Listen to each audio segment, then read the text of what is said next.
Peace and greetings, peace and welcome, welcome.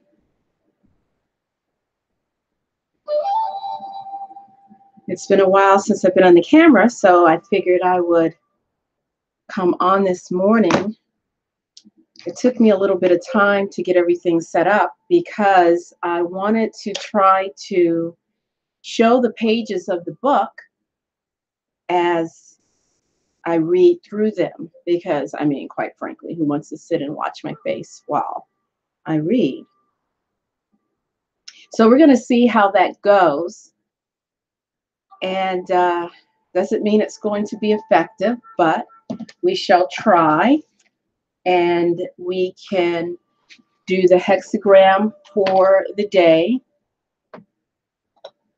When it's winter time, the progression of my morning becomes a little bit slow, a little thwarted, but it doesn't mean we stop. So we will hopefully get into the reading seeking the spirit of the Book of Change. We'll see how that goes. And let's see. I was gifted a camera. I got a camera, second camera coming. If only I could figure out how to set up the OBS software. I've had a couple of people help me. For whatever reason, you know, I follow along the tutorial on the OBS software, and I'm trying to set up a scene so that I have a little video of me in the corner, and then the main frame of it, I want to be able to, whatever it is I'm reading or whatever it is I'm showing, to show in a different camera. And I watched the guys set up the OBS software. They're like, you just click this and you click that. Well, when I click it, it shows the one screen, but then when I try to put the other element in there, the other element never shows up. And I can't even tell you how frustrating it is. So I have a learning curve on that. Maybe when one of my sons come home for either Thanksgiving or the holidays, I'll see if I can get one of them to help me. Welcome. Good day. Good day, David. Welcome. All right, got to stay focused. So I got that ready. We got the Tao. The Book of Maps finally came. Beneville refers to it as a grimoire. It is an amazing book. I know that I showed you guys on my tablet on the PDF, but let's see if I can. It's an awesome book. She gives you lots of different spreads, information. Let's see. I have to put my reading glasses on because I swear once you get over a certain age. So she's got plenty of charts in the book. I don't know if you can see that fairly well. Oh, and this is the back of the book. And let's see. It's very interesting how she has it laid out. Okay, so you have the captor. This is the Eight of Swords, right? You have the captor. Angels of the Shem Hameh Farash, upright Nanael, ruling angel Haniel, in reverse Nethiel, ruling angel Haniel. 6 swords slice across horizontally, blood dripping from a few of the blades, and 2 more blades plunge vertically to form prison bars. Behind the swords, a blindfolded figure appears, trapped, bound by the threads of fate that pull and tug at the captive in 4 directions. The ground upon which the captive stands is barren and lifeless. A full moon hangs in the night sky. So she's describing the scene for you. Here's the story. A kind-hearted, good-natured, and innocent one has been ensnared by malefic, ill-intentioned forces who have taken advantage and exploited the good nature of the innocent one. Now that innocent one is held captive, there has been undue interference on the seeker's path. The spirit occupying this realm is the captor, and when it possesses another, the possession causes the total perception of captivity. Crowley's book of Thoth gave a reference to mice and men for the Eight of Swords. Looking to Steinbeck's book title, which, by the way, is one of my favorite books of mice and men. Looking to Steinbeck's book title with the same name, themes here are the evils of oppression, aggressions of those in a superior position to hurt those who are helpless and meek, and themes of fate, isolation, and also the prophecies delivered through dreams. The spirit occupant of this card is, of course, the captor. Welcome, Infernal Star. The spirit resident in this card is the captor, a spirit that can capture another, gain control by force over another, guile another, or place another into a position of stalemate. This spirit can help its keeper gain an advantage over another by casting the perception of immobility, an impasse, gridlock, or captivity, and in effect blind the other. And then primordial influences, astrological, will of life, the lovers, numerological, the force, and the healer. So those are the other cards that can have influences over the captor. And Mather's attribution, I'm sure one of you might know who Mather is. I'm not sure. Is shortened force. But she is Benabel Wen. For instance, your holy guardian angel and the majors. So here is, I guess this is the reading to help you determine who your holy guardian, to connect with your holy guardian angel.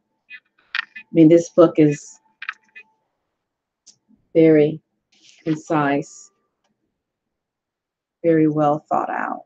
It's like 500 pages of just intensity. And as I mentioned before, she has 3, okay, McGregor. Yes, I've heard of that name.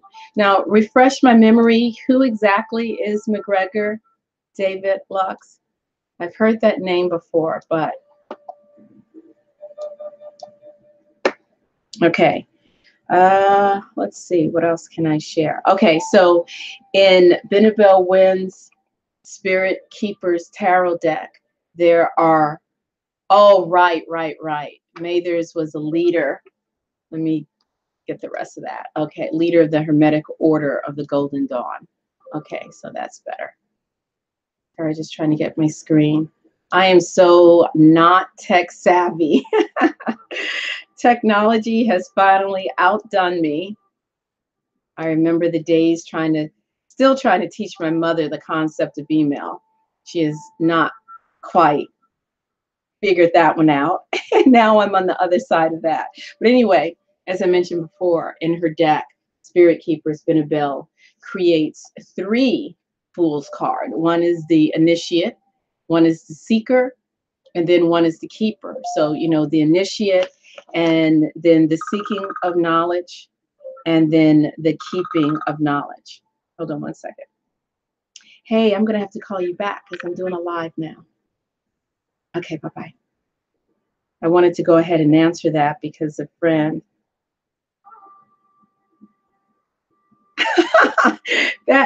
someone just sent me the weirdest message, said that they were crushed to see that I removed my bikini shots from my wall. And I will tell you, I have never posted bikini shots of me online, so I don't know who that jokester is. So anyway, so yeah, so there's 3 Fool's cards. Those are the 3 different cards. And I believe this is the initiate, the seeker, receiving the red rose, and then this is the keeper. And depending on, and in her deck, the significator, the Fool's card, the key 0, is always the significator. And depending on what you're doing the divination on, I suppose would be the reason for choosing the various key 0s to come in. I know I'm kind of stuck on this. It's just really exciting. You can see my bookmarkers from my dark chocolate peanut butter cup that I had. So, okay, I will put this away. And we are going to be on day 3 on Spirit Keepers. Not Spirit Keepers, Seeking the Spirit of Change. So if you want to get out your cup of tea, welcome, Pavel. I have my cup of tea today. And actually, my tea today, I don't know if you can see it. It is masala chai. Masala chai. And yes, I do not say chai tea because it drives me crazy because it's redundant, because chai means tea. And when it has all the spices in the milk, it's actually called masala, which means like spicy mixture in the Hindi. So let's see. So we are going to be on day 3. And what I tried to do this time was to upload all of the pictures for the pages to my computer. And then we will see if I can do a share screen. So let me give it a try, because I think you can only do share screen if it's a window. Welcome, CB. Yo, only if it's in a window, which is unfortunate, because I don't think when an image is in a,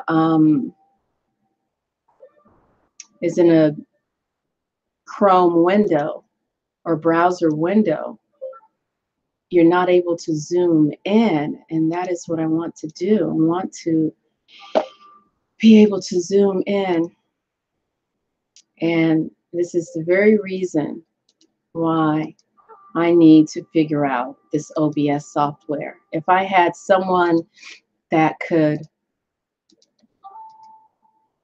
okay, let's see. All right, let me see if that works. Okay, hold on 1 second.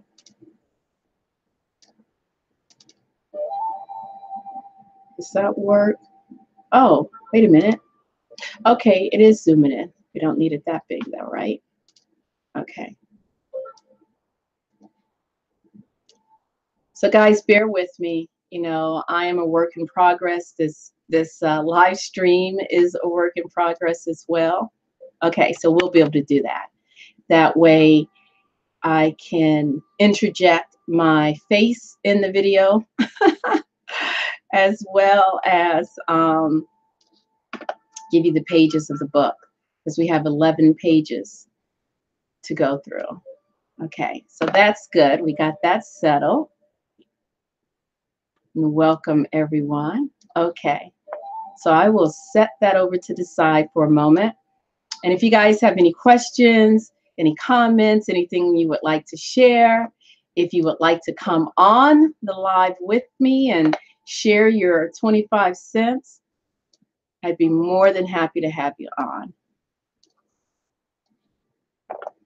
And let's see.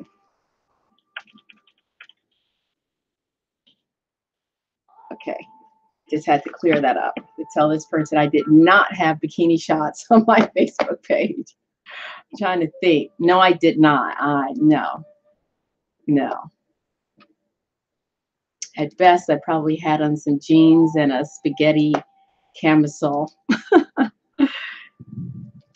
Today, oh yes, CB, today is my big day. And I have to admit, I had a very difficult, emotionally difficult weekend for various reasons. And last night, I was really, as I laid in the bed, you know, I was really feeling under the weather, and I was tempted to want to cancel, not cancel, but what's the word I'm looking for? Reschedule. And then anxiety started setting in. And then I thought, if I reschedule, if I allow myself to do that, I might choose to reschedule indefinitely. And so I was like, come on, girl, you can't do that. You can't do that. Okay. We have our moment. We have our moment. Tomorrow, you're going to meditate. You're going to get up. You're going to meditate. You're going to keep going, and you're going to be good. And so that's the conversation I had with myself last night, and would not allow myself to reschedule. I wanted to, because believe it or not, I am an introvert. I'm that introvert who can masquerade as a social butterfly at times, or an extrovert, not slightly an extrovert, but sort of. And I find the older I'm becoming, the more I'm going back to my younger childhood days of being an introvert, where I, completely entertained myself with nature, with spirit. So, I have events at my office every now and then, but I never have parties at my house. I don't invite a lot of people over. I rarely invite people over at all. I pretty much, not to sound like a sad sack, because it's definitely not. I enjoy being alone. I mean, I enjoy company too, every now and then. More intimate company, not a whole lot of people. I'm looking for 19. Hopefully I didn't pass it. So it's very easy for me to just enjoy my time and not do anything that's reaching out. In case you're wondering, I'm looking for the Tao number 19, so we can get on reading with that. Isn't it the worst when you've realized that you've lost one of your cards? Hopefully I haven't. These are beautiful. Okay. Okay, there we go. Oh, I love the image on this card. Oh, it's so gorgeous. It's so gorgeous. So actually I went ahead and put my YiJing cards into, this is, what brand is this? Randy's something. It's like a little case bag. Other things you can put in here. Actually, I bought this at a local head shop. Bought a couple of those to put my tarot cards in. All right. So we're going to turn to the Tao reading for today. Okay. I just opened it up. Take a sip of our chai.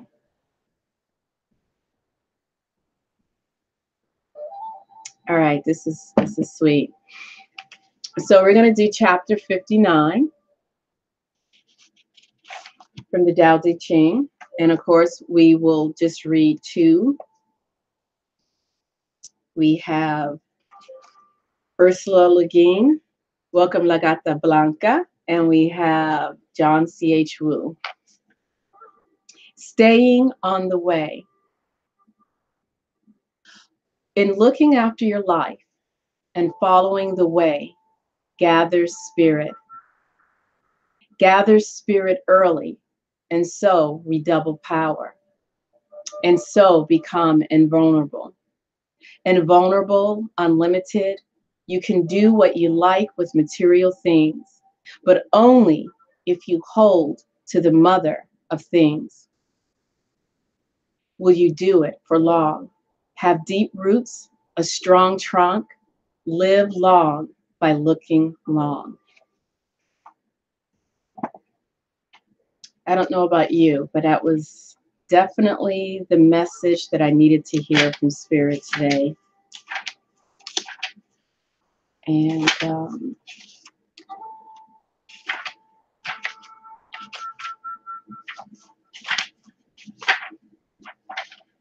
here we go. This is from the Shambhala Classic. In governing a people and serving heaven, there is nothing like frugality. To be frugal is to return before straying.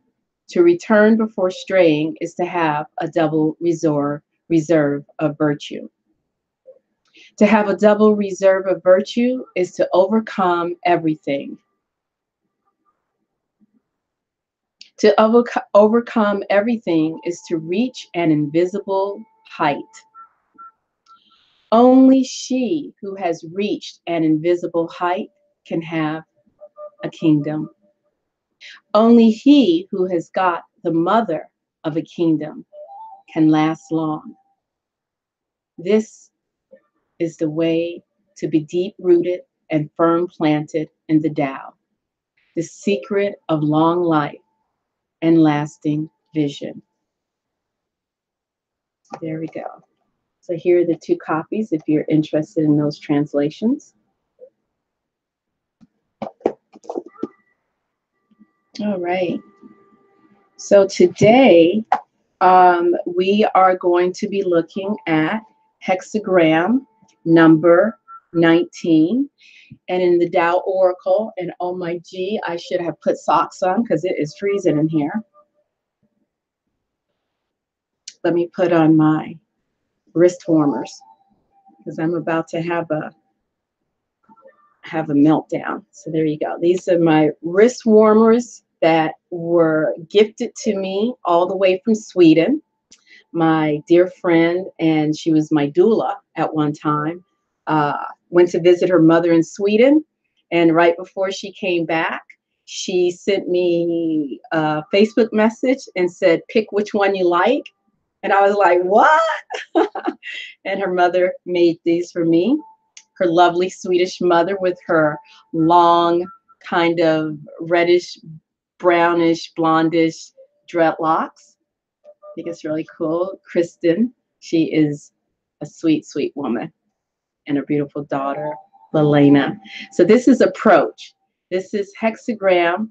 Here we go. Please tell me it's not focusing right. And I'm so sorry for that. There we go. Hexagram number 19, approach. Look at that red carpet taking you out into the beautiful world, inviting you to approach what is on the other side once you step outside of yourself.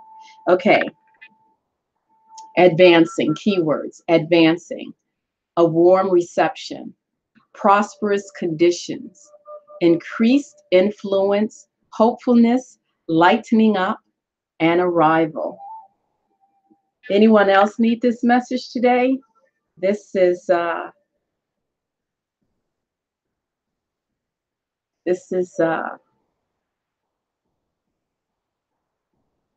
wonderful message. Wonderful message. So let's look at the hexagrams that make up. Let's look at the bagua that make up hexagram number 19. And Benabel Wynn, in her short form book, she calls this one is called approach. And Benabel calls it spring is coming. Spring is coming. Got to prop my hand up so it stops shaking. Okay. It's earth over lake. Yes, it is, David. David said it's a good message for the day. Yes, it is. This one, and even the Tao reading, I believe, is also an apropos message, and especially one that I need to hear. And, you know, again, I didn't pick this card. It was just the number coming up in the sequence. We've already done 1 through 18, and this one is the one that's next. I have to figure out how to, I need to raise my computer up, I think. Okay. So this is earth over lake, and let's go ahead and look at the earth bagua and the lake bagua. So earth, so this is the earth bagua. Okay. Earth.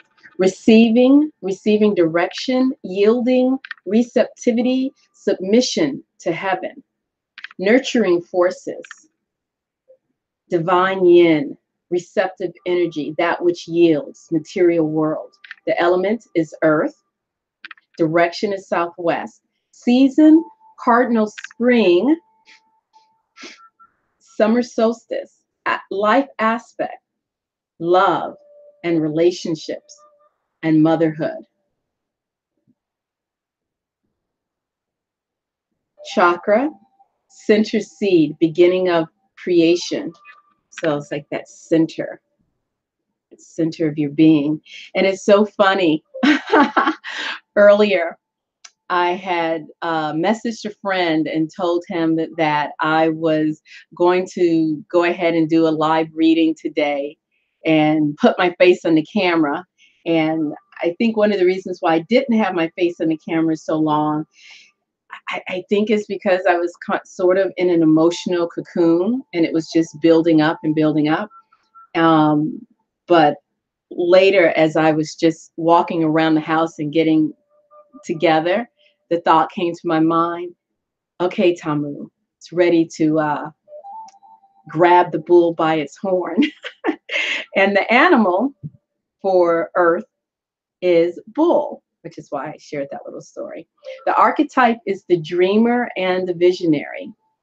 And the immortal is Lan Kai He, patron of artists, creatives, intuitives, not initiatives, intuitives, and peripatetics. Peripatetics. I know we looked this up once before, and I'm going to look it up again because I don't remember. Let's see what page. Oh, there are no page numbers in there. I don't remember what peripatetic is. Okay, let me see if I can remember to spell it. Peripatetic. Okay, it's some sort of philosopher. Let's look up peripatetic. Okay, peripatetic, and I will share the screen so you can be enhanced by this definition as well. Okay, can everyone see that screen? Present to everyone. And okay, peripatetic. Peripatetic is an adjective, traveling from place to place, especially working or based in various places for relatively short periods in the sentence.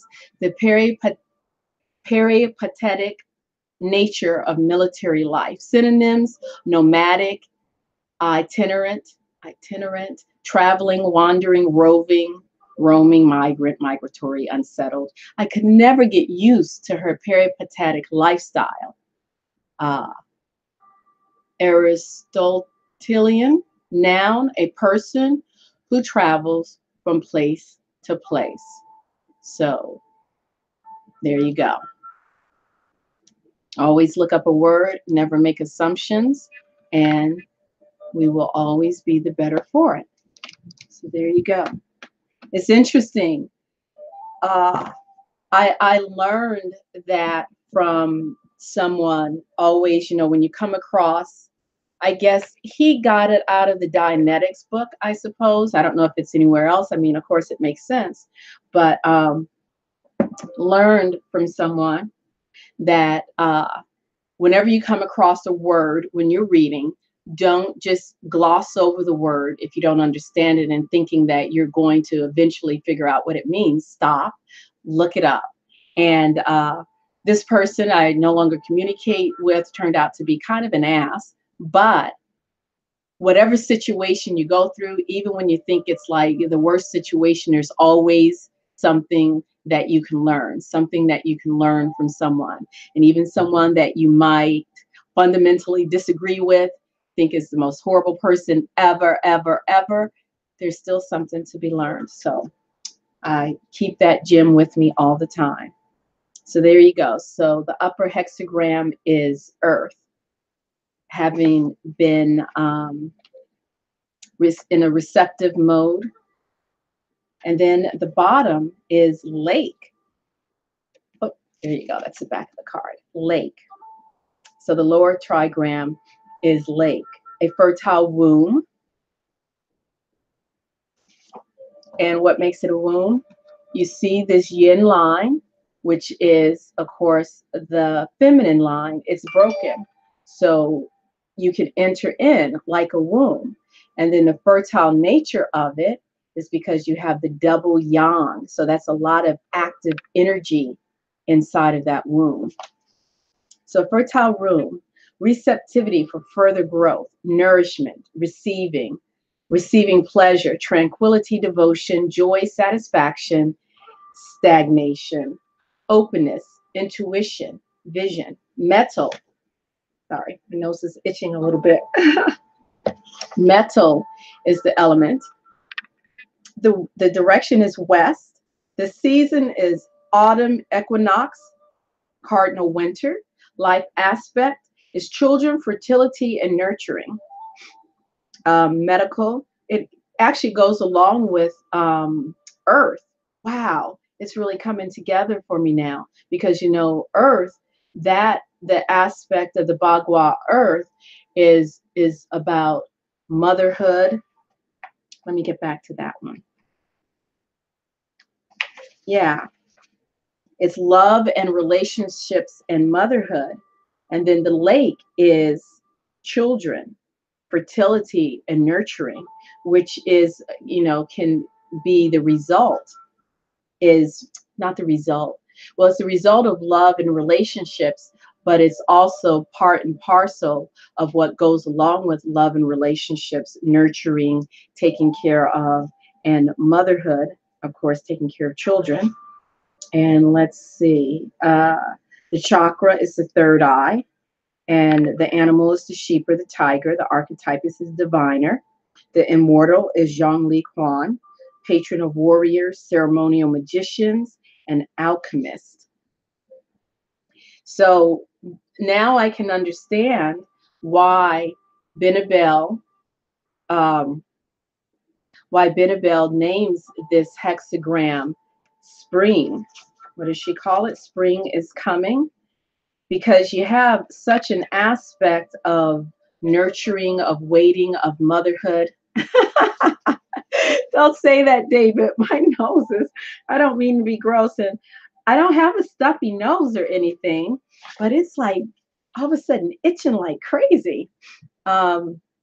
Spring is approaching. It's time for newness to burst forth. It's time for you to approach your life in a new sense of direction, fertility. You see all the beautiful flowers.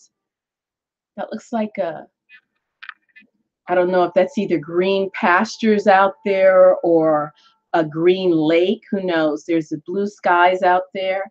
It's like, okay, it's time to walk through that door and approach what life has to offer you. Newness, sort of like resurrection after a long, hard winter. And I tell you, right now, right now, I sort of felt like I was like in a coffin or in a grave, but now it's time for resurrection, like spring. It's time to come up out of that dark, moist soil and burst through with life and newness. So if you're ready for that, it is ready for you. So let's read it. Spring is coming. Lin is the name in Chinese. An ascent to greatness, prosperity and gains to come, great benefits from completing the endeavor at hand. The divine light expands your power. After overcoming many obstacles, you are not ready to enjoy the dawn of success. As you reach your pinnacle, do not look down on those below you. I think that was a typo. I think it's you are ready to enjoy the dawn of success. Right, because that's why this door is open. You are ready to enjoy the dawn of success. As you reach your pinnacle, do not look down on those below you and do not become arrogant. Use your abundance to protect your kingdom and those who are less fortunate. At the arrival of the eighth moon, beware of another's ominous intentions. You will enjoy an enduring period of success, but around the eighth month mark, the envy of others may trigger them to take malicious actions against you. So be wary and careful. So if you've come out of a situation, that has left you drained and exhausted and wearisome, and now you're ready to approach spring and reap your rewards and success, eventually there's going to be those that are going to come around and try to distract you. Don't fall for it. Whether it's 8 months or 8 days or 8 full moons away, don't fall for it. Stay on the course. Keep going. Keep going. All right. And let's just check out. Let me make sure to put this card back. Nothing like having a missed card out of your deck. The deck's done at that point. Might as well just use it for bookmarkers.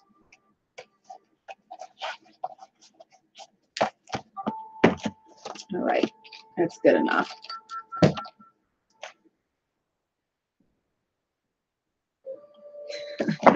All right, so we're on hexagram number 18. Lin approach. And this is from the YiJing, or Book of Changes. And I just realized I didn't even do my chime. I just led right in. Benabel had me distracted and led right into it. It does, CB. It does. Okay. Good approaches the superior person. The hexagram Lin signals the approach of powerful, beneficial influences. Just as the winter solstice heralds the return of spring, the appearance of this hexagram marks a similar movement toward light and growth. Progress and success are assured now to those who persevere on the path of truth. You ever had that feeling? Sometimes you just want to lay down on the path of truth and absorb into the path and go deep down into the earth. That's how I was feeling this weekend. To maximize the opportunity implicit in this moment, it is important to cultivate a proper attitude. It is easy during good times to relax your inner discipline and fall back into incorrect thoughts and actions. Allowing one's ego to take over in a moment of success is a sure means of ending the progress that has begun. The growth that is at hand was made possible by conscientious behavior, and continuing carefully along the path is our only means of coming into full possession of it. A steadfast modesty and acceptance, whether external conditions are good or bad, is the mark of the superior person. In yourself, maintain balance, equanimity, and humility in times of accomplishment. With others, remain patient, tolerant, gentle. Clinging to these principles assures you of a time of prosperity and joy. And that was from Brian Brown Walker, the YiJing, or Book of Changes. If you were not interested in fully taking on learning the YiJing, but you wanted to be influenced by its wisdom and, at least have that every day in your life, see that? Get this book. Get this book. And it will be a faithful companion. And even though I don't read it, just wanted to show you that it is there. If you wanted to go further in depth into the particular hexagram that he's mentioning, he does give like an interpretation of each of the 6 lines of the hexagram. And that's something that you can focus on and pull in when you need it. Okay, so this is the last time I'm going to show this. I'm excited. Okay, check it out, BenabelWin.com. She will have her 2nd edition of the book and the deck out in 2016. So how is everyone?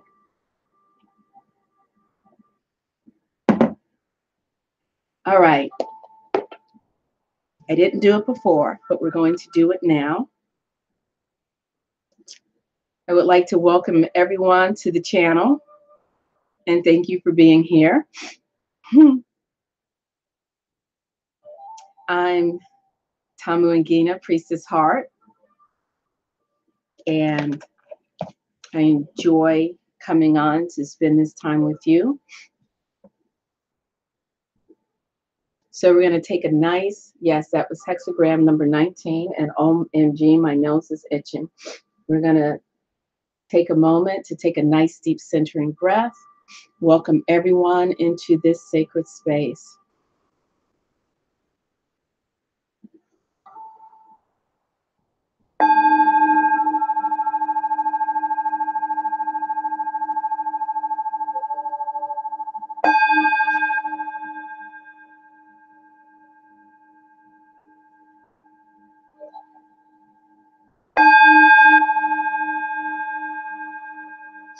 May we never lose hope. May we never lose faith. May we never lose trust in ourselves and each other.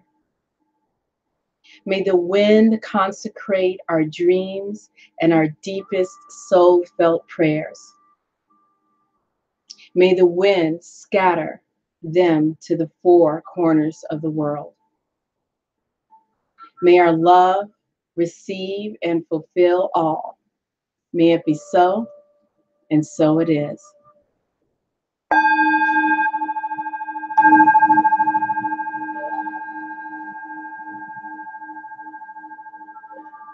Okay, all right. Please remember to thumbs up this video. Please, please share it with your friends. Please post it to your social media. That would be so very much appreciated.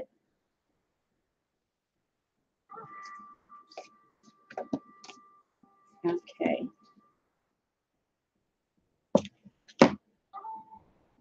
It is so chilly and cold in here that my masala chai is actually cooling off. It's like lukewarm. Blah.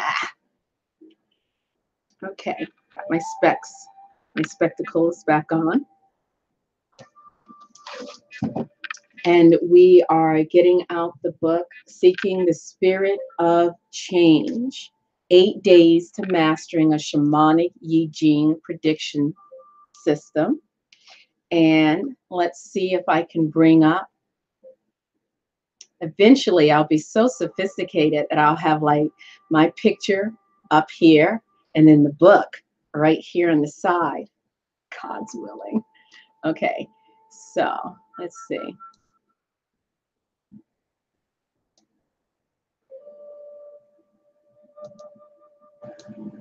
All right, getting that situated and gonna share screen.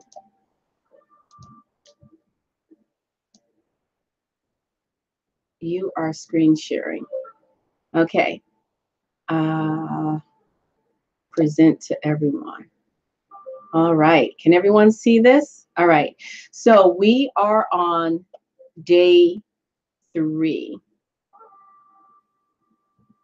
Lee, fire, which is perfect because I am definitely in need of some fire today. In my astrological chart, I don't think I have any fire. I have lots of water. I have earth. I have air, of course, because I'm a Libra. I'm a Libra sun, a Capricorn moon, so that's air, that's earth, and a Virgo rising. And I think Virgo, is Virgo more air or is Virgo earth? And I am all about attempting to get more, well, not more, some fire into my chart. The closest thing I get to fire is my deep sense of fairness and justice, and I'm very passionate and willing to go toe-to-toe for those that I love. So that's the closest I get to fire. All right. So thank you for your patience and bearing with me as I navigate this. All right. So this is Confucius. If the Zan, ancient shamanic ritual with prayer or chanting, does not lead to the number, then one merely acts as a shaman. If the number does not lead to virtue, then one merely acts as a scribe. I am on the same road as the scribes and the shamans, but end up differently. And that is from Confucius Yao. Essentials. So Yao is essentials. And that's from the Mawangdui Silk Book. This version of the YiJing book was discovered in the tomb of Li Kang at Mawangdui in Changsha, Hunan, China. It was translated into English by Edward Shaughnessy. He translated Wu as magician. In C.G. Zhang's opinion, the best translation for Wu is shaman. Accordingly, and that's Master Zhang Shan Wu, who wrote this book, use shaman to replace magician. Shaughnessy translated Zan as commendations, but I think commendations is not the exact meaning, so I have kept Zan. So there you go. And that was that down at the very bottom? Here it's down at the very bottom. Okay. Next page. Oh, did that not go through? Oh, that's already there. All right. Oh, that did not work. Hold on one second.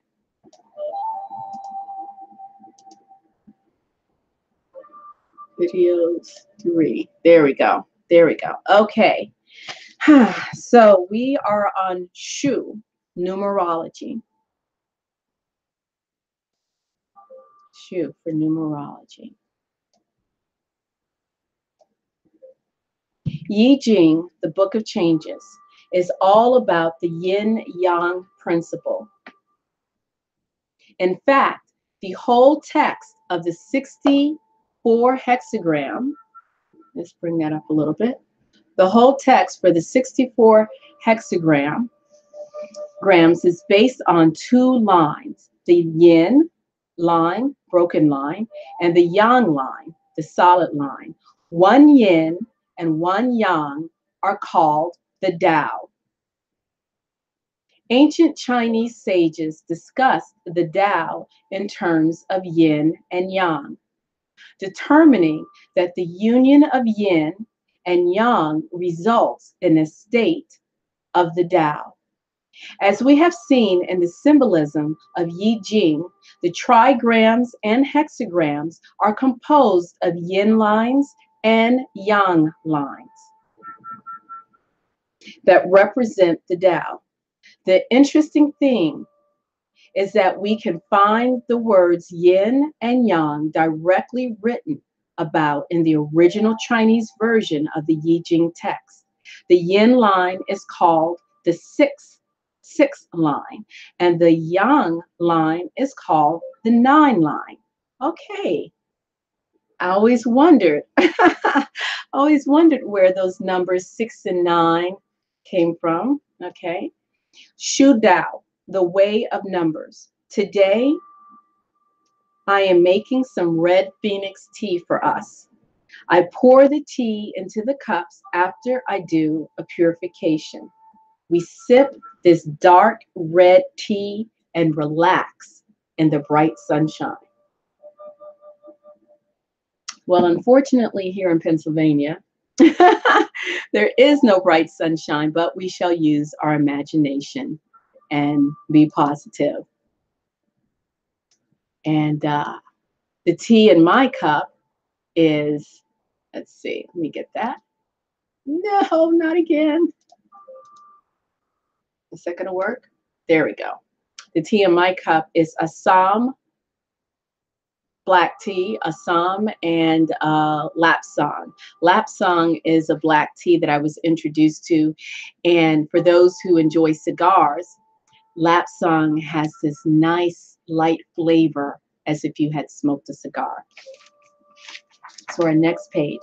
Before we start today's topic, I want to share an interesting dream I had last night. I visited the Queen Mother of the West on Kunlun Mountain. She took a scroll out of a box that was decorated with jade and pearls.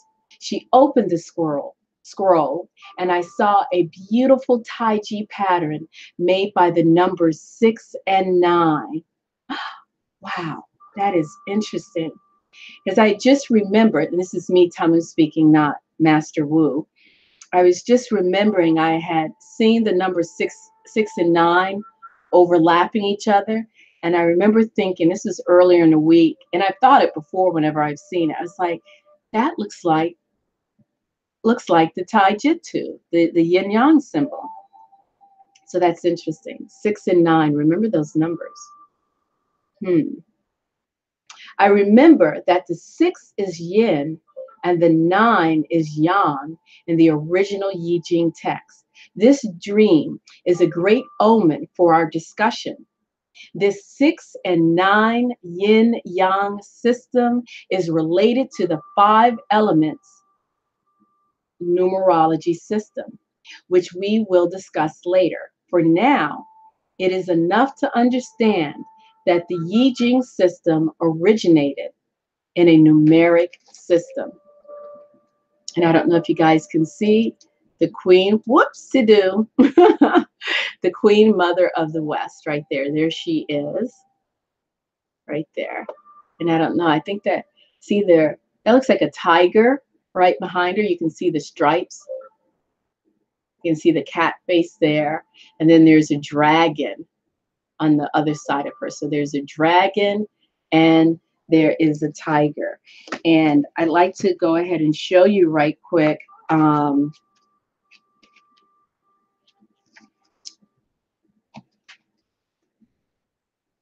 Let's see. I think I have a drawing of the Queen Mother of the Heavens. Let's see. So I should have this. Just reminded me I have PDF versions of this, and I should have it up on the screen. I'm going to see if I can find that for you. So Empress Mother of the West. Let's see. I think that's who. Empress Mother of the West. And yeah. Okay, let me show you. See the pictures. So here we go. And this is the Queen of the 9 Heavens. Lady of the 9th Heaven. Right there. And Empress Mother of the West. So there you go. So let's go back to the page.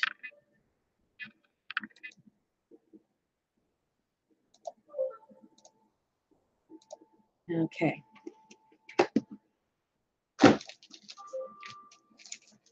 Yes, I constantly get distracted by the little butterflies that pass by, so bear with me.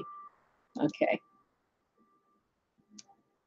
For now, it is enough to understand that the YiJing system originated in a numeric system, very similar to the Ifa system of the Yoruba tradition in West Africa. And I believe it's either Nigeria, Nigeria, Ghana. Okay. Isn't it fascinating that archaeological studies have determined that the symbols for the yin and yang lines originated from numbers? Archaeologists discovered that many early Gua, which are hexagrams or trigrams, before the Han Dynasty, which was 206 BCE to 220 CE, were made from numbers, and some scholars believe that the yin, yang, and the five elements theories originated in ancient numerology. The Shi appended statements of the Book of Changes states, here we go. Let's bring that up so you can see it a little bit better. The Tao of the change proceeds by threes and fives, weaving its numbers and connecting its changes. Thus, the sage completes the culture of all under heaven, taking numbers to their limits. Thus, the sage settles the image of all under heaven. It's very interesting. It sort of reminds me, it takes me back to the binary system and how when Fibonacci, I think it was Fibonacci when he looked at the I Ching, he came up with the binary system. And you know, the binary system is the basis, the backbone, skeletal basis of computers, of programming. 0 0 1 1 1 0 0 1 0 1 1, you know, just a series of zeros and ones. So through those series of zeros and ones, we're able to communicate with each other and see each other over the internet. You're able to see this book that I have up on the screen. You're able to hear me. Numbers. I've always had a difficulty with mathematics. And I remember even when I was in high school and college, when I would take a math test and get the results back, and I look at what I answered, it's like, what the heck was I thinking? This makes no sense. And then I started to realize, you know, how some people have dyslexia when it comes to reading. I have dyslexia when it comes to numbers. I'll hear a number, write down a phone number, but transpose the numbers as they come in. And as I've gotten older and I've gotten into sacred geometry and gematria and numerology, I've looked back and it's like, I really wish when I was in high school and growing up that I had a better understanding and foundation of numbers, because I really do feel that mathematics, like, not that it's the language, the quote unquote language of quote unquote God. And I use the term God very loosely, not in the Abrahamic traditional sense, even though I do come out of Abrahamic religion, but in the sense of, like, numbers are the building blocks. Everything really basically revolves around and dissolves back into numbers. You have a man and a woman, a 0 and a 1. They come together and then they make 3. And then from there, the 10,000 things are born from the yin and the yang. It's just very interesting. And forgive me again, I kind of lose myself. All right, so we're going to go to the next page. And let's see if we can do this right this time. There we go. All right, so as we said in the previous page from the appended statements, the Tao of change proceeds by threes and fives, weaving its numbers and connecting its changes. Thus, the sage completes the culture of all under heaven, taking numbers to their limits. Thus, the sage settles the images of all under heaven. So if we can, when you understand numbers, it's like it's the building block. It's a building block. Therefore, we can assume that the number system had played a main role in YiJing practice long before the YiJing book was written. Fortunately, some old YiJing divination knowledge is still alive in China. So I will be able to share a taste of the old divination skill with you in this book. According to numerology theory of the YiJing numbers, according to numerology theory in the YiJing numbers are also categorized into yin and yang. Odd numbers are regarded as yang numbers, and even numbers are regarded as yin numbers. Therefore, the great Tao can be represented with numbers. An ancient Chinese text on astronomy and mathematics, the Zhou Sonjing, reputed to have been written before the Western Zhou dynasty, which was 1027 to 771 BCE, states, the methods for obtaining these numbers come from the circle and the square.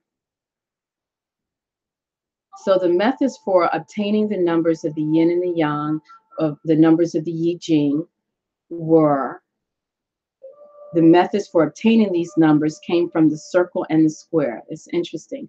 Renowned astronomer Zhao Shang explained this in the 3rd century CE.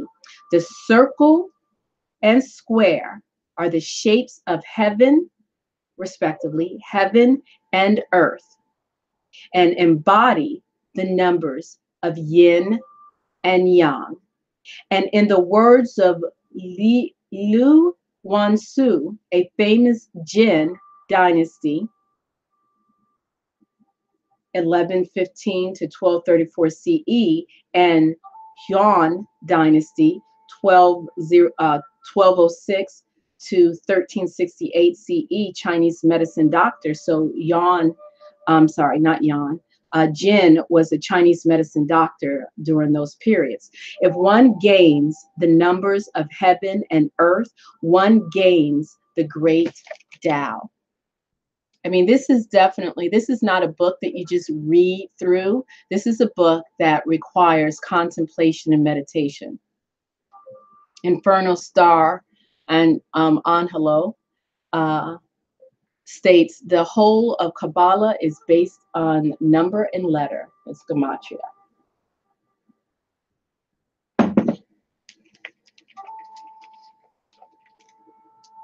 As we can see, ample evidence supports the assertion that the ancient Chinese sages represented the Tao with numbers. Therefore, the function of the numbers is to access the Tao or to get answers to your questions. So that's very interesting. Let me see what happens when I move that over a bit. Okay. The reason for us learning the YiJing numerology is that in most YiJing divination systems, the key to access the answers to your questions will be Shu, the numerology. Numerology is an important foundation of YiJing divination. The YiJing divination system is called Shu Shu in Chinese. So we have this right here. It's numbers, numbers, numbers, numbers, numbers. And even to the ancients over 3,000 years ago, without computers, without calculators, without any of this external technology, they were able to divine through going within their center, because remember, they took the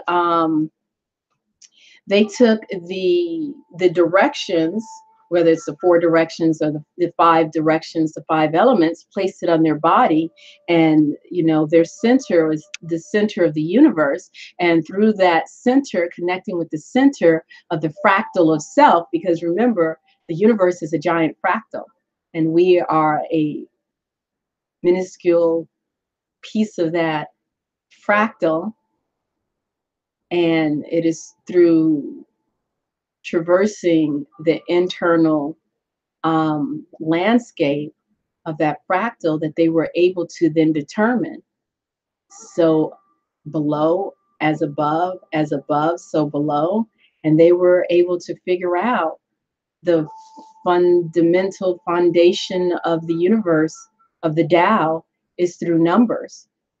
I don't know about you, I just find that really fascinating. And I guess, of course, because as modern man or womankind, humankind, we're so used to thinking of the ancients as primitive because they didn't have, or at least we don't see the technology that we see about us. You know, we're so focused externally, while the ancients were focused internally. And so they were able to create and maintain and sustain the world in a viable position. Now we are so focused externally, and we're witnessing before us the destruction of the earth. So I just think that's something to contemplate, or at least for myself to contemplate, but thought I'd share that with you. And if you have any thoughts or anything that you'd like to share, go ahead and put them in the chat room, and I'd be happy to share them. So let's get back to the reading. Yay. Okay, there we go.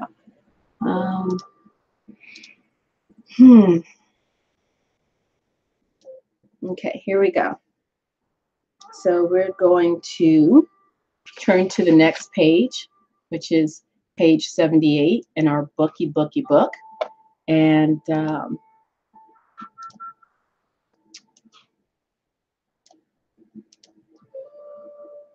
here we go. Okay.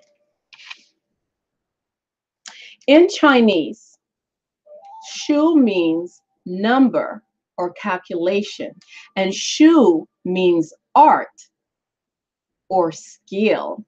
Let's read that one more time.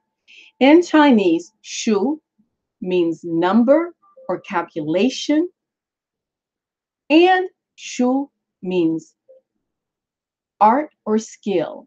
Now, if you notice up here, can you see that? There's two different kanjis or ideograms.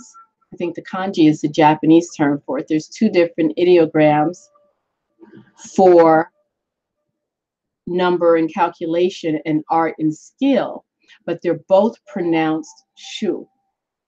That's really fascinating. They're both use the same word, but the description is a little bit different, which of course makes sense because you have numbers and calculations here, and then this one represents art and skill. But it's interesting why they would have the same, be pronounced the same. So shu literally means the art of numbers or calculations. Different numbers have different energetic functions, and all the divination techniques require using different numbers to carry out the calculation. Shu includes Chinese cosmology. Let's see if I can follow this from the book, because reading the computer screen, that's a bit much. So Shu includes Chinese cosmology, which is Bazi Mingli, principles of your karma or Chinese astrology, and feng shui, Baguan Yusi, 8 trigrams divination, Liu Yao Yu Qi, 6 lines or hexagram divinations, or Kimin Dunjia, one of the ancient Chinese prediction systems, and Tai Yi, and other divination systems. Are you ready for some basic knowledge of Shu, YiJing, YiJing numerology? So I wanted to go back to this. So it looks like you have divination that can be used just using the Bhagwan itself, just using the 8 trigrams themselves, or using the 6 lines, the entire hexagram, which is 64. So that's really interesting. And yeah, that makes sense. Het2 and Lao Shu, the patterns of the universe. Let me scroll this down for you. Let's see. Different YiJing divination systems may require different numerology systems for calculations. We need to clarify which systems we will use before we begin the divination process. I have met many YiJing practitioners who are confused by the different YiJing numerology systems, even some of the well-known YiJing masters. As I emphasized earlier, this book will focus only on Bhagwan Yusi. Please forgive me, my pronunciation. So he's only going to focus on the 8 trigram divination. Oh, awesome. And so that is, you know, remember I called it the prenatal heaven and the postnatal heaven. So just those 8 elements of earth, heaven, fire, water, lake, mountain, thunder. Did I miss one? Earth, I said earth. Wind, yes, wind. Okay, so let me figure, where were we? Let's see, no, we did that part. Okay, in this divination system, we will work with 2 numerology systems. Jian Tian Bagua Shu, prenatal 8 trigrams numbers, and Tian Di Xing Cheng Shu, heaven and earth creating and completing numbers. And the different stages of the 8 trigrams divination, we will use one of these to process the divination. Remember, these 2 numerology systems will be the key to access the secret answers for your questions when you play with the Bhagwan use. I like how he used the term play, because even as much as I'm in touch with my inner child, whenever it's come to spiritual, quote unquote, spiritual work, I've always considered it to be serious and not, like, to me, play is irreverent. It's folly, it's foolishness. But when you go back to what is said in even in the New Testament, when the Christ says, lest ye become like little children, you will not see the kingdom of heaven.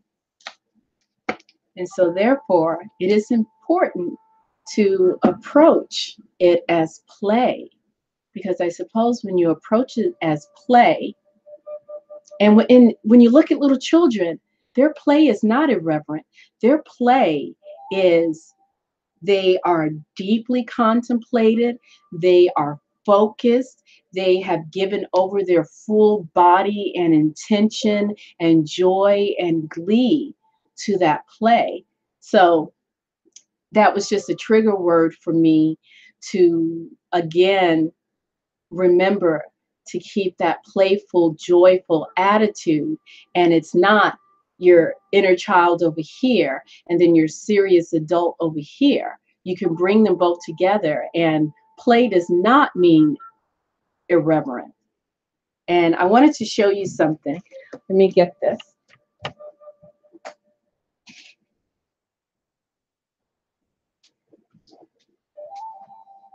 Many of us call this the laughing Buddha, but actually it's not really really a Buddha. It's a Hote. Well, Japanese, it's a Hote. I don't know what the word is in Chinese. This one's a little bit, I need to wash him off. But years ago, 8 years ago, when I was going through an extremely, like, the worst scenario in my life, I kept seeing these fat-bellied, laughing Buddhas everywhere, and they were driving me freaking insane. I've never liked the statues. I prefer, I don't know if you can see it. Oh, let's see. Okay, yes, you can. I always prefer, this is my medicine Buddha right here, and this is my green Tara. So I've always preferred the serious, austere. So there was a moment when, this is when I was going through my Buddhist ministerial training, and it was also, had just given birth to my fourth child, and was being dragged through court, being dragged through holy hell. And I was really having a difficulty maintaining a pure heart, not, I didn't want to constantly revert to negative energy, anger, sorrow, or pain every time I had to deal with this particular person. And I remember sending my sensei an email because, and I've told this story before. You can see the bottom. You see what that says? What does that say? I remember emailing my sensei because he, was a retired psychology professor. And I remember saying to him, Reverend Collio, can you please help me? And they knew, they were very much aware of the situation that I was in. I was like, can you help give me some kind of Buddhist scripture that I can recite and mantra that I can recite? So every time the frustration, anger, pain, the wallow would seep up, I could hold on to that. And I've shared this before, he sent me the Japanese kanji for crisis. And he said that in the ideogram, the traditional kanji for crisis, there's two parts. The first part is danger. The second part is opportunity. And, you can interpret it as you will. And he sent this to me in the mail. The laughing Buddha, as we call it, the Hote. He's like a traveling tramp. He, the old word tramp, where the hobo gets his stick. He's just carrying his, let's see, can you see the stick? He's got the stick up over his shoulder in his little tramp bag. Tramp meaning one who walks about traveling, like a vagabond. And, lightly dressed, his big fat belly, because life is taking care of him, to remind me to smile, to remember to smile, and, everything's going to be okay. And when I received this, I started laughing because I received the one Buddha statue that, I never liked them. And then after that, I fell in love with these Buddha statues because they constantly remind us, don't worry, be happy. Now, of course, I am not an advocate of suppressing emotions, suppressing feelings. I am all, and people who are close to me, especially my children, know that I am all about, if I'm sad, I got to be sad for a minute. I got to get out that sadness. I have to allow those tears to flow. Let them flow, not about suppression, because when you suppress, it goes into your body, and that's when it wreaks havoc on your energetic body as well as your physical body, and then manifests as ailments and illnesses and cancers. So let those tears out, and then you remember to smile. Don't worry, be happy. The laughing Buddha. There you go. So I just wanted to share that. And before I get back to the book, let's read what the chat room says.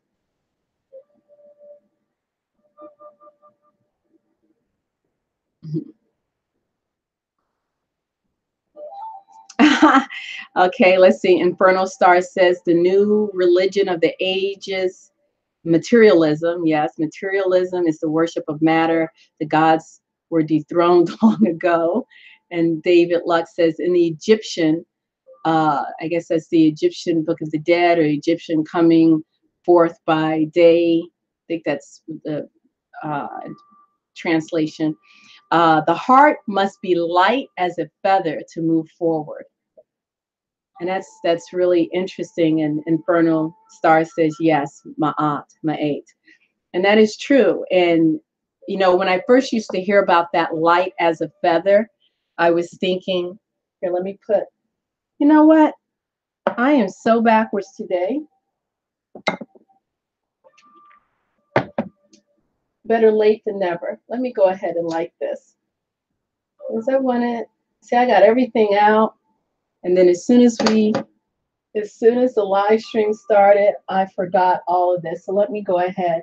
This is Nag Champa. I know you can't smell it, but energetically you can. Hold on one second. Let me not catch my tapestry on fire. There we go. There we go. So anyway, where was I? Where was I? I forgot where I was. Oh yeah, yeah. I used to, when I first heard of that, to have your heart as light as a feather to move forward, I was thinking, well, that means you have to be pure and innocent and haven't done any harm or whatever to anyone. But also, it makes sense to have your heart as light as a feather, unburden, release, and stop carrying around all of your baggage and garbage and emotional dramas and traumas. Oh my gosh, that smells so good. That is Satyasai Baba Nag Champa. Okay, so let's get back to the reading. Okay. And again, if anyone wants to come on the live stream to share their 25 cents, you are more than welcome. All right.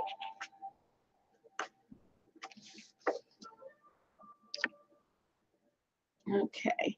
So where were we? This is where we were. Okay. Remember, these two numerology systems will be the key to access the secret answers for your questions when you play with the Bhagwan Yu. See, I completely went off course and started sharing that story simply because of the word play. Play also goes along with what David Lux said about the Egyptian, the ancient Kemetic knowledge of the heart must be light as a feather to move forward. Play, you have to learn to be free and open and play. A very common YiJing numerology system is the magic square. Many feng shui and Chinese medicine books talk about the magic square.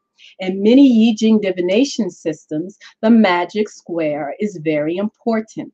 In Chinese, we call it Luo Shu.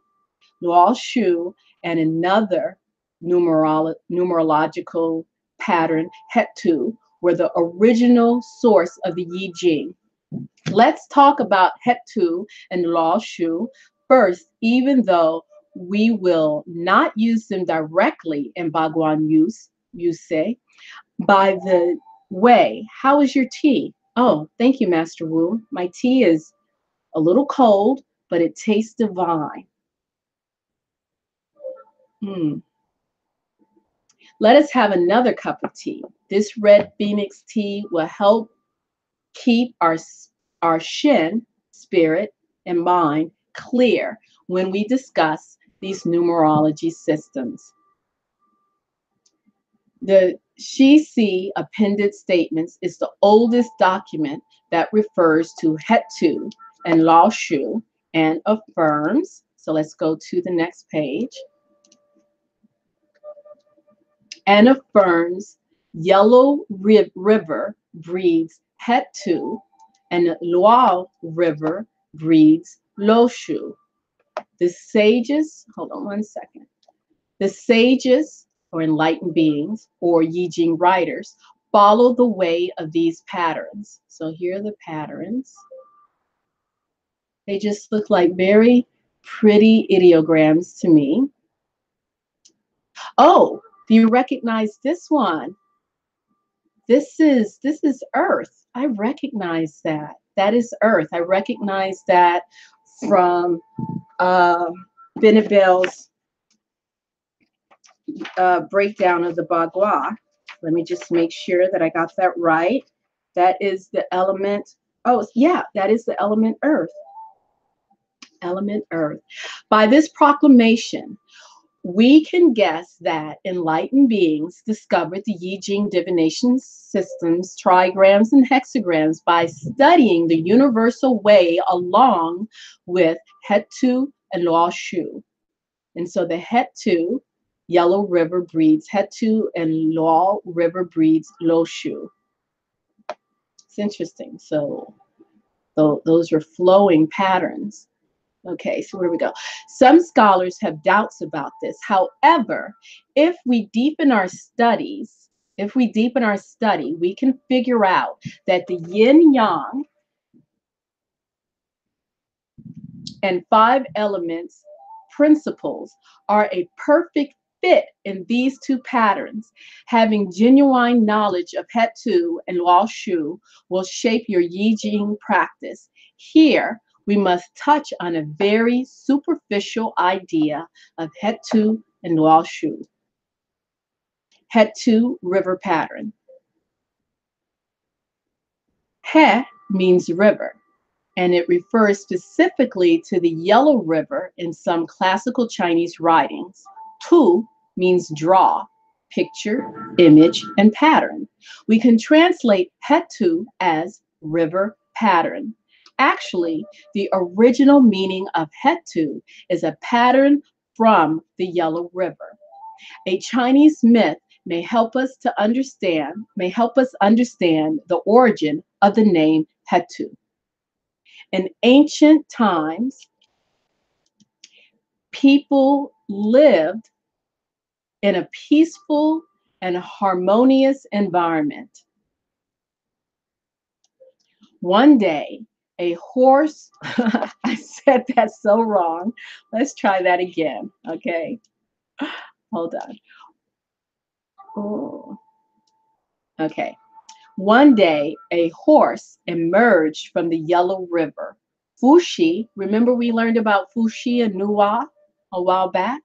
Fuxi, the shaman king, observed the horse and noticed a special pattern on its back.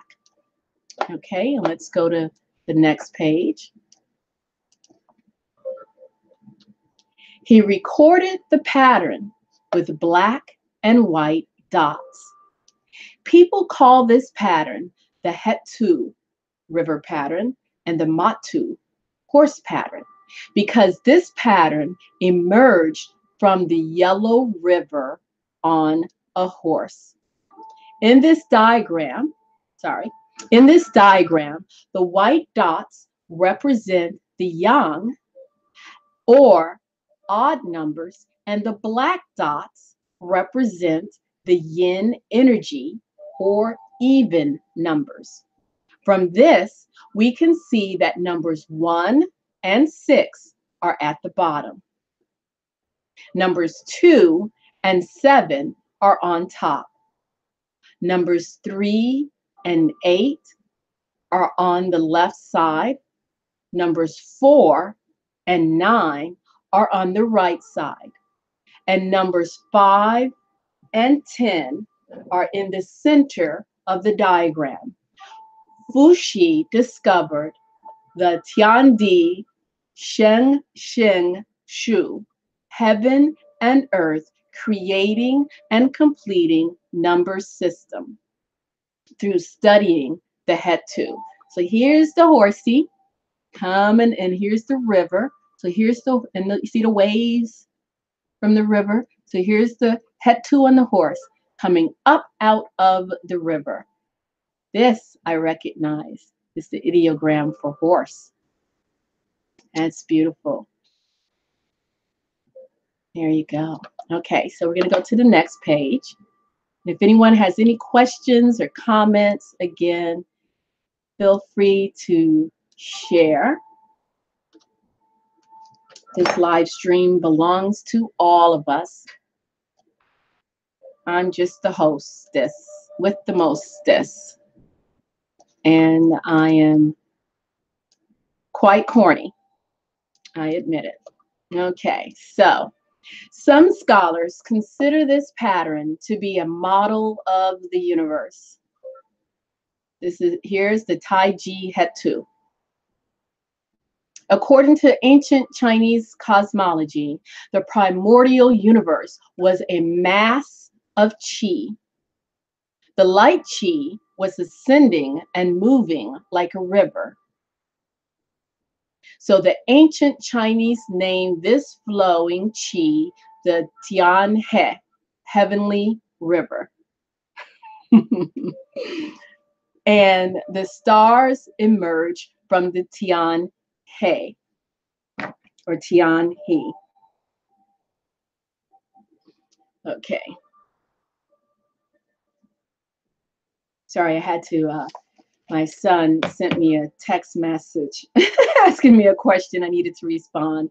Once a mother, always a mother, no matter how old your children are. My son is 24 in his second year in grad school. And had was asking me if I knew them. Okay. Ancient shamans used numbers to express their understanding of the universe before they created Chinese characters. Let's read that again. Ancient shamans, or Chinese Wu, ancient shamans used numbers to express their understanding of the universe before they created Chinese characters. Ming Dynasty, 1368 to 1644 CE, scholar Lai Ji De, in his book Zhao Yi Jie Hu, states to deal with this flowing qi is shu numbers. He drew his Taiji Het-Tu, which is his, the yin yang symbol is called the Taiji or the Taiji Tu. The Taiji Het-Tu to show, and here it is right here, to show his sympathetic thoughts about the cosmos. And he expanded the numbers in the Taiji Het-Tu and drew an unlimited numeric pattern to represent the universal qi. His diagram will help us understand the heaven and earth creating and completing numbers system later. Let's scroll down. And I think that's it for our reading. Wait a minute, is that? Oh no, all right, you know what? I'm just gonna go with it. I have 2 more pages. Hold on, let's see. Okay, I have 2 more pages, so I'm just gonna go ahead and finish reading. So I've been trying to just keep with 2, what do you call it? Sub areas, but I'm gonna keep this since we already started. Lao Shu, Lao pattern. Lao means Lao river, to connect and communication. Shu means write, W-R-I-T-E, write, and book. Chinese characters, calligraphy, and record. We can translate Lao Shu as Lao pattern.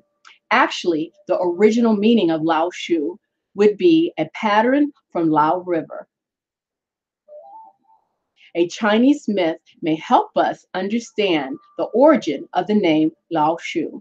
More than 4,000 years ago, there was flooding everywhere in China. Hey, does that ring a bell? There is flooding everywhere all over the world. There was flooding everywhere in China. Dao Yu, Great Yu, the founder of Xia dynasty, 2100 to 1600 BCE. Where are we? Let me get the next page. Tried many different ways to stop the flood, but all of them failed. One day, he stood next to the Luo River and he saw a turtle emerging from the river.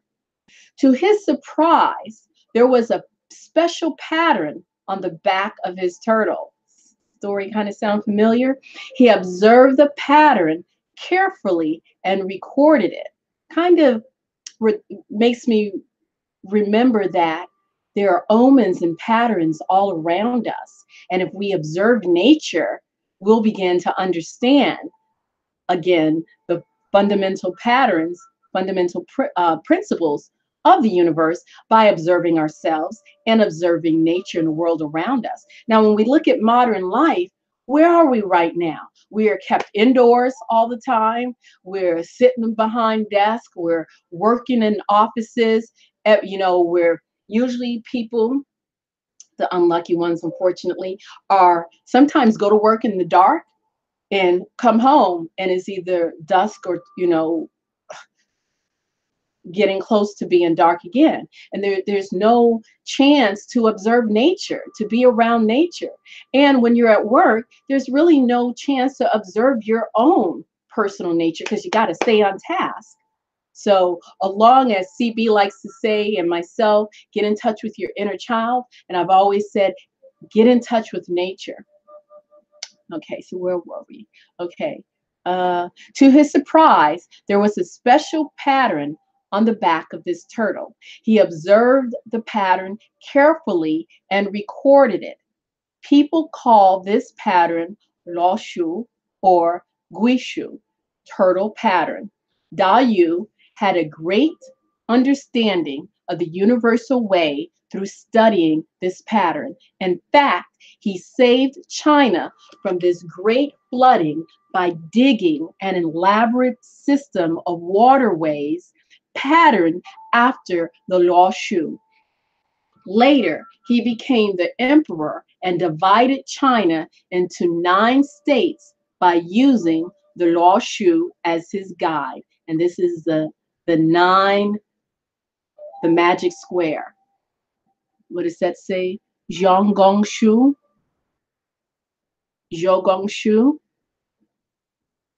and Lao Shu. Okay, and here is our last page, last but not least.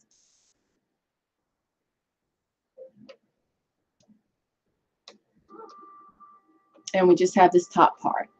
And tomorrow we will, not tomorrow, but the next recording, we will engage with the turtle.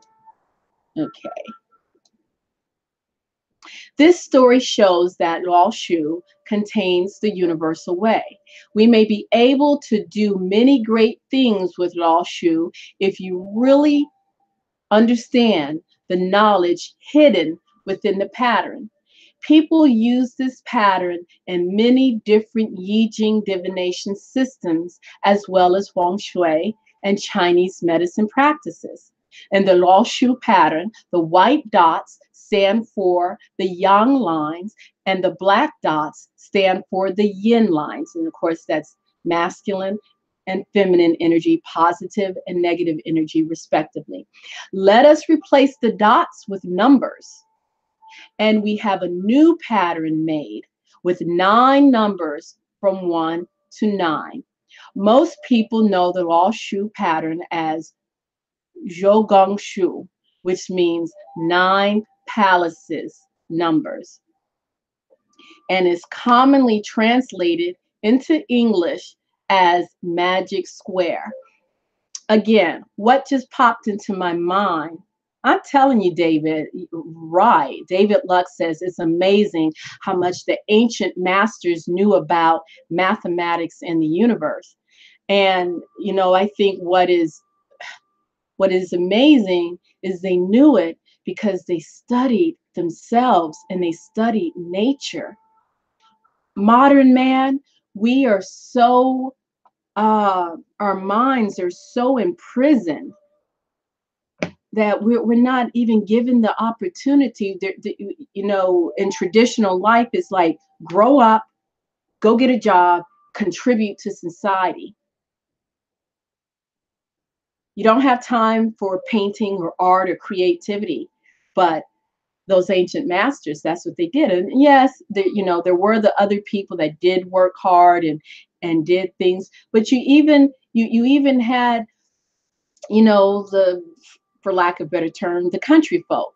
They might have been illiterate, but they still had their own magical system. It might have not have been as high of an art and as literate as the masters, but they were even also engaged in nature and in self.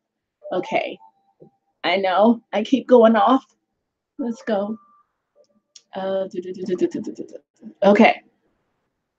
did I do that part? All right. Oh, and what came into my mind when number nine is an amazing number. It is the one number that you can add it to itself over and over and over and over again, and it reduces back down to itself. In Gematria, number 9 corresponds with the Hebrew word emet, which is truth. 9 is truth. And then you see here in the ancient Chinese system, you got 9 palaces. You got 9 is the magic square. 9 is in the YiJing, Our Lady of the 9 heavens, of the 9 of the ninth heaven, or the 9 heavens. 9 is a deep number. So like you take 36, 3 plus 6 is 9.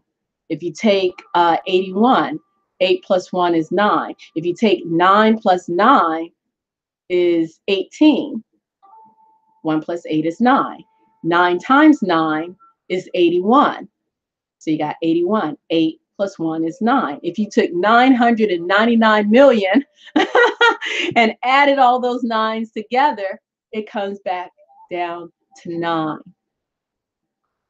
Okay, in this pattern, no matter whether you add the 3 numbers on a vertical line, horizontal line, or oblique line, the sum is always 15.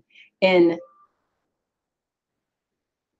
Chinese tradition, the number 15 represents the harmony of life and the universe. Number 15, the harmony of life and the universe. 15 is 3 5s or 5 3s. Interesting.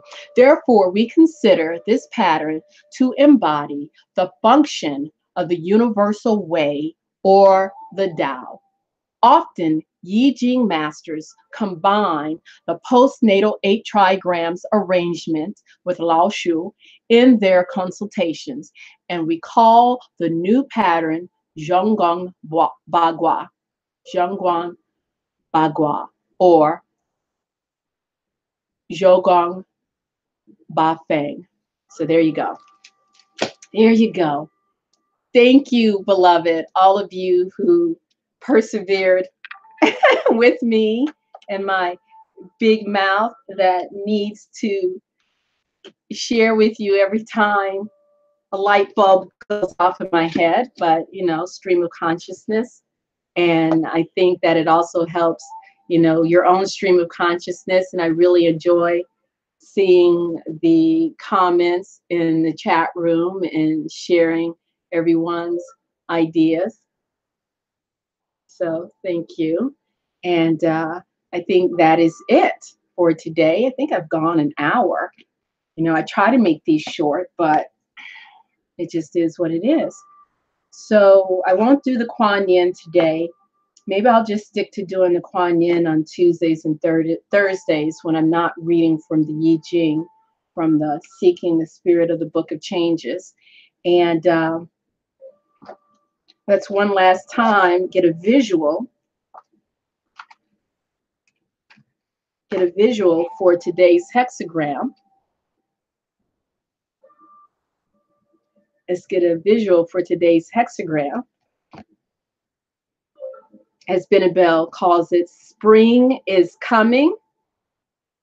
And Ma Padma Devi, she titles it, oh, my hands keep shaking, saw that black tea I had.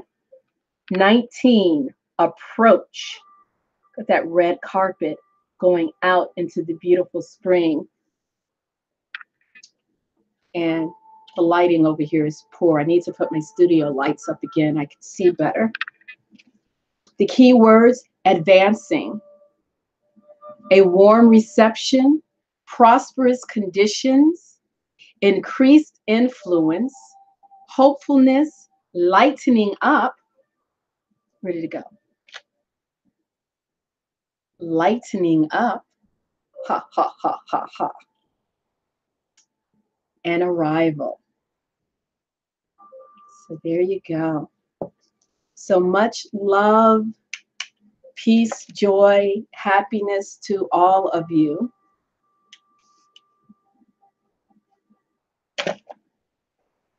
So let's take a moment. I want to thank everyone who's here. David, Infernal, Star. Who else was here? Critical Break, Pavel, and to Lagata Blanca. And let's see, I think I got everyone who was in the chat room. And there's more viewers that are not in the chat room. I welcome you. I thank you. I'm Tamalangina, Priestess Heart. I appreciate you sharing your time and your energy with me and allowing me to share with you. Let's take a moment to remember our ancestors and all those who have come before us.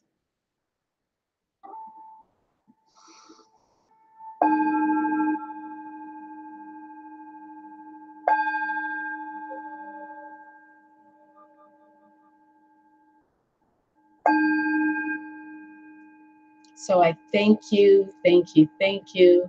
Please remember to hit the subscribe button and click the notification bell so you can be notified when lives are coming or lives are on. And I have interviews coming up and all of that good stuff. And you can find information in the description box below. And I wish you peace, complete and perfect, shalom, shalom, and great bliss. Until next time.